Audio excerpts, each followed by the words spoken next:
ESG, is it a load of waffle? We're talking about environmental, social, and governance principles that corporations claim that they adhere to. ESG.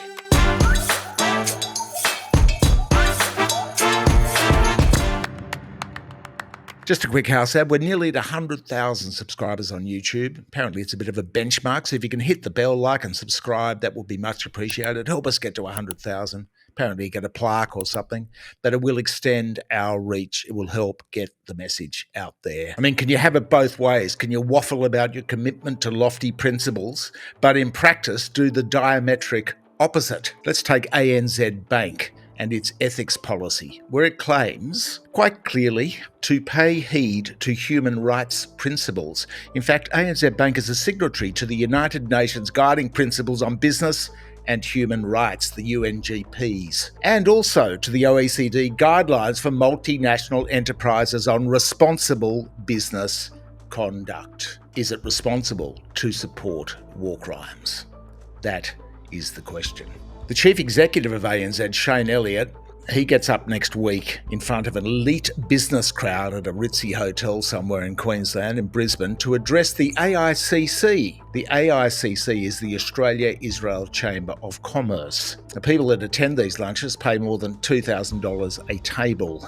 This is the creme de la creme of Australia's business elite, up there with the BCA as the top, most revered lobby group. They pull all the big names, the company chiefs. And as documented here in these pages, the AICC has been sponsored by weapons manufacturers such as Elbit Systems, which produced the drones, which produced the weapons which killed Australian aid worker Zomi Frankham and probably tens of thousands of Palestinians as well. Now, the AICC's associate is the IACC, the Israel-Australia Chamber of Commerce, which is involved in funding illegal settlements in Israel. That is, continuous breaches of international law. Now, as we speak, Israel has a blockade on Gaza. Blockade's perhaps a euphemism. It's basically literally starving 2 million people, withholding medical supplies to children, killing children. Now, we're loath to upset the people whose greatest risk at the lunch next week may be spilling red wine jus on their silk ties, but Australian corporations lending support to lobby groups such as this, with their documented links to the government of Israel, well, that's not ethics. That's just turning a blind eye. Now, human rights barrister Benedict Cohen has lodged a human rights grievance under the ANZ Human Rights Grievance Mechanism in relation to Shane Elliott's patronage of this war lobby, of this business lobby. And Cohen says the bank is, we'll quote him here, lending its imprimatur to endorsing and promoting the business, political and geopolitical interests of the AICC, and by association, the IACC, and it appears to be in contravention, here we go, here's the list, of 1, ANZ's own Human Rights Statement, May 2022, ANZ Human Rights Statement, November 2021, ANZ's document Respecting People and Communities, ANZ's Approach to Human Rights, September 2012, 4, the ANZ's own Code of Conduct, 5, the United Nations Guiding Principles on Business and Human Rights, and 6, the OECD Guidelines for Multinational Enterprises on Responsible Business Conduct.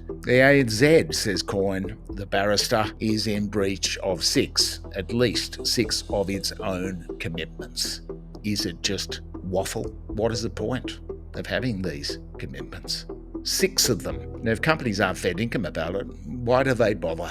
They're just going to get bailed up by people like yours truly, catching them out on their stark hypocrisy. But these are actual commitments stated in statutory documents by the bank and filed with regulators and disseminated for public consumption. Is it a lie?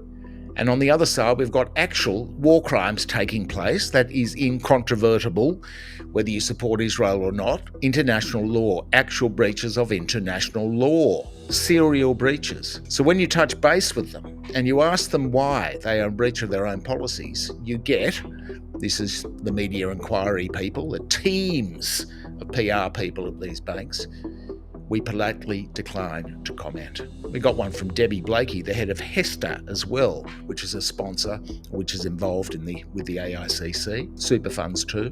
The Productivity Commissioner, we got a stonewalling from them. What's the point? Just delete the whole thing and stop pretending. Or stick up for what you say you actually believe in and pull your funding. Pull your patronage and your commitment to organisations involved, even if tangentially, in war crimes.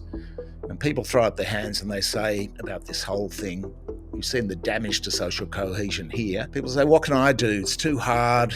It's people overseas. It's a foreign conflict. It's too hard to watch the images of child amputees, the brutality daily.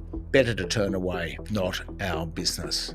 But it is our business. It's infected Australia like no other foreign conflict. It's changed the laws of this nation. Labor, historically opposed to mandatory sentencing, caved to coalition demands for minimum jail terms for terror offences, terror financing and for displaying hate symbols. With the amendments adopted, I think the ayes have it. The bill was fast-tracked through the House and the Senate. This anti-Semitism crisis has eaten hour upon hour of political time debated in Parliament. It's pitted communities against each other. It's muzzled universities, stopped people from peacefully protesting, changed the laws on free speech even, and it has sowed division. It is our business. It is also the business of people, governments and corporations who have signed up to these sort of conventions such as ANZ. Under the Geneva Convention, it explicitly says organisations and governments have an obligation to prevent genocide. Now, of course, this won't end until the conflict ends in the Middle East. In Australia, the Israel lobby is relentless. It's highly funded and the lobby groups are all 100% behind the government of Benjamin Netanyahu, and that is the problem, this solidarity and the bagging of the Jewish peace lobby, such as Jewish Council of Australia. It will cause further division. It will cause further erosion of basic human rights, such as free speech and freedom of assembly. BDS is the answer. Boycott, divestment and sanctions. Get on board. Hit them where it hurts, right in the wallet. Yes, right in the wallet. They'll take notice then.